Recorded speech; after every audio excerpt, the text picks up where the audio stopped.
Querida Adriana, querida filha, que Jesus nos ampare. Estou aqui na companhia da Mamãe Maria Santa e venho pedir a você para não mais chorar.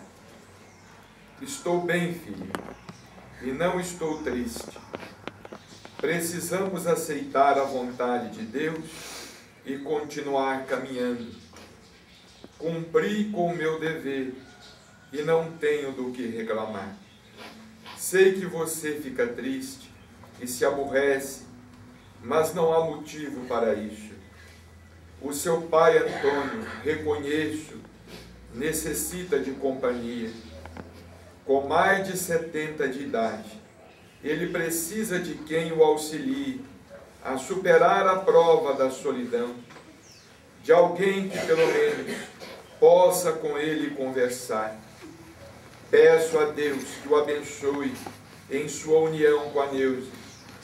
Filha, não se impressione com o que aconteceu. Graças a Deus, em seus braços, encontrei forças para seguir em meu novo caminho. Eu já me sentia sem forças para continuar. Eu já me sentia sem forças para continuar lutando e partir de consciência tranquila, porque vivi apenas e tão somente para o trabalho. O meu amor de avó aos queridos Bruno e Gabriel, com as minhas preces a Deus pela felicidade deles dois. Estaremos sim sempre juntas. Nós não nos amamos pelo que aparentamos em nosso corpo carnal. São os nossos espíritos que se buscam e desde muito palmilham a mesma estrada.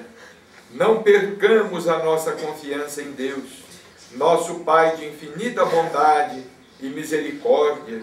Sejamos alegres, Adriana. Vocês me desculpem por estas palavras tão singelas.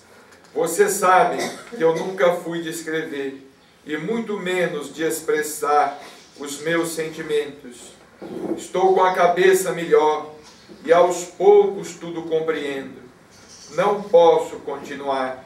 Com a minha bênção a você e a todos os que amamos, sempre a sua mãe, que não a esquece, Maria Concebida Machado do Prado.